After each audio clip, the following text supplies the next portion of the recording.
Arizona, you live in Florida, you've never seen a negative temperature. And if you live in Minnesota, on force, you see a lot of negative temperatures. But if I went outside and said, look, it's January 15th, the temperature outside is either -7 or +7, could you tell me which one? Because they're both very cold.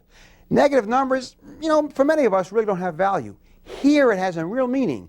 The car having negative value means not only is it worthless, you've got to pay somebody to get it off your lawn. So that you've got to expend money, which is negative value. So that also is important. It gives us a really good example of the meaning of a negative number. And, well, let's take a second. Remember I said we were talking about the real world situation here. What happens in the real world to some cars?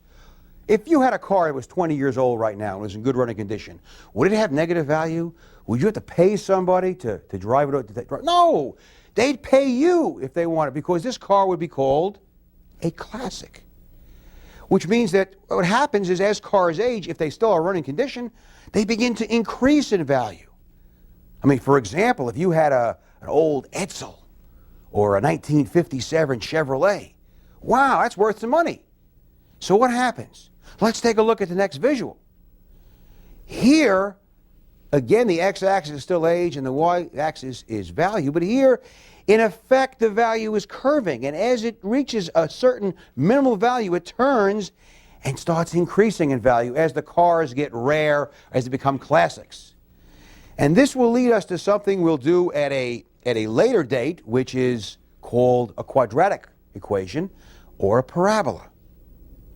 So I'd like to go back now and talk about what we've seen in terms of this particular model, and then go back and review exactly what the meaning of x-intercept, y-intercept, and slope are. Because these are concepts that are very important, and in fact we'll be using them in ongoing lessons. The key word here, remember, was correlation. Correlation means that things are related. If they're related, we can predict one from the other. Perhaps we can predict unemployment based on housing starts. We can predict the value of stock in 6 months based on its earnings last fiscal year. We can predict, as we saw, how fast a person can run 40 yards on their vertical leap. And if you're applying to a college, that college can predict how well you might do as a freshman based on your SAT or possibly ACT scores. Okay. Given that, once we believe that two measurements like SAT score and freshman grade point average are correlated, we plot the points into a scatter plot diagram and we can draw the line. Now, in our algebra class, we'll be looking at lines without meaning. But you can always go back and say, gee whiz, that line could represent some real data. What I've done here today is to look at some real data and talk about a line that could represent it. The slope of that line in this particular case was negative. Why? Because as you increased x, y decreased. We call that depreciation. The value of the used car was decreasing each year it aged. Slope was visualized in that. The y-intercept had meaning. The y-intercept was the value of the car when it was brand new, when x was 0. The x-intercept was the value was the year in which the value was 0. It was the x for which the y is 0. We saw points that were above the line. These points represented cars whose value was greater than predicted. The y was greater than predicted by the equation y equals mx plus b. The points below the line, those cars had a value that was less than the value that would have been predicted based on the equation, based on the age of the car alone. We also even saw meaning for negative values. In this case, the line that extended through the x-axis said we would predict when a car reached a certain age, in this case 16 or 17 years, it would have negative value. That meaning we'd have to pay somebody to take it away. Now let's go back and go to the board and take a look at the typical abstract algebra equation where you would not have cars or 40-yard dashes or SAT scores involved.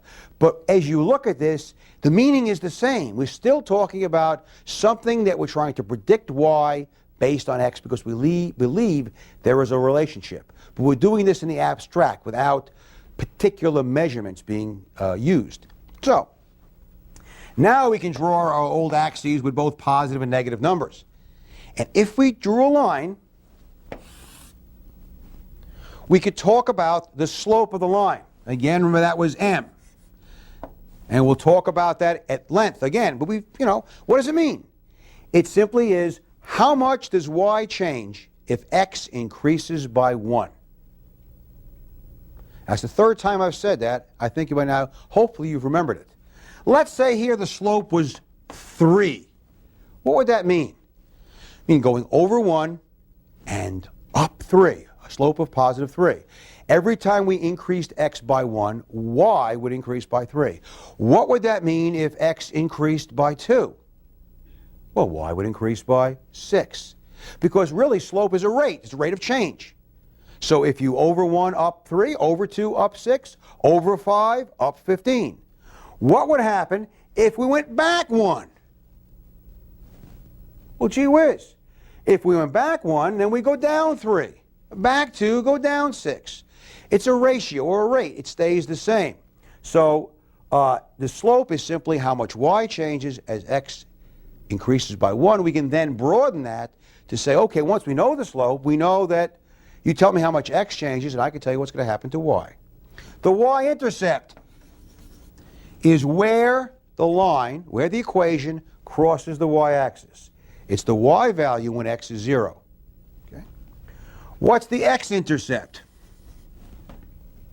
The x-intercept is where the line, the equation, crosses the x-axis. It's the value of x for which y is 0.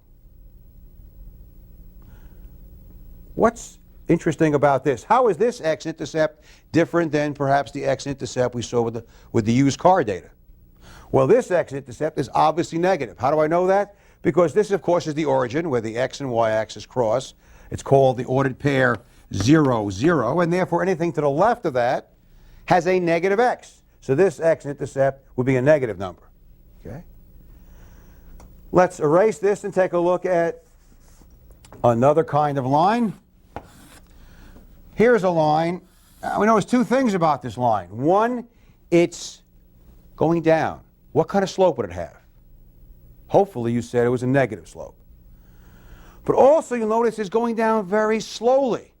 Perhaps its slope is rather small. Perhaps its slope is a fraction. Now what does that mean? Negative 1/2. Again, remembering our definition of slope, it's how much y changes when x increases by 1. This says when you increase x by 1, y goes down 1/2. That might not make a whole lot of sense. A lot of people don't like to deal with fractions. Can we change that to something that might make a little more sense? And what I tell my students is very simple. I could read this as negative 1 over 2. You know, a fraction is something over something. Negative 1 over 2. Okay? Well, think of the over 2. We said the slope, we go over 1 and down 1/2. Let's go over 2 and down 1. Over 2 and down 1. Over 2 and down 1. The slope of negative 1/2. Okay? The y-intercept is very evident here, is it not? Right here. The x-intercept is not evident. Is there an x-intercept? Well, if you've taken geometry, you can see, and actually you probably had this even before you had high school mathematics, you can see these two lines, the x-axis and the line for the equation, are not parallel, which means eventually they're going to cross. They may cross on the board, they may cross at the door, they may cross at the window, they may cross in some foreign country, but eventually going to cross. And where they cross, where this line comes through the x-axis, that's going to be the x-intercept, because the x-intercept is the y value. Sorry, I keep saying that. The x-intercept is the x value when y is 0, where the line crosses the x-axis. Okay. And again, m is slope. If you don't believe my story, just believe it, m is slope. So typically, we're going to write our equation y equals mx plus b. This is quite important, especially for our next lesson number 7. We'll talk about the equation of a line. And I'm going to assume when you start lesson 7 that you've understood everything we've done here. What have you understood? You've understood that a line has a slope. That slope has a symbol m, and the slope is a rate of change. It's a ratio between the change in y and the change in x, but I like to define it as how much y changes when x increases by 1. You'll understand that the y-intercept, whose symbol is b, y equals mx plus b, is where the line crosses the y-axis. It's the value of y when x is 0. You'll understand that the x-intercept doesn't have a symbol, although we'll talk a great deal about it later on in the series. But it does have a meaning. The x-intercept is where the line crosses the x-axis. It is the value of x at which y is 0. And that although in algebra we talk about lines and equations in the abstract with no meaning, indeed, it has meaning, because if we find two measurements that are correlated, we can draw that line and predict y based on x using an equation. Lesson 7 coming up, the equation of a line.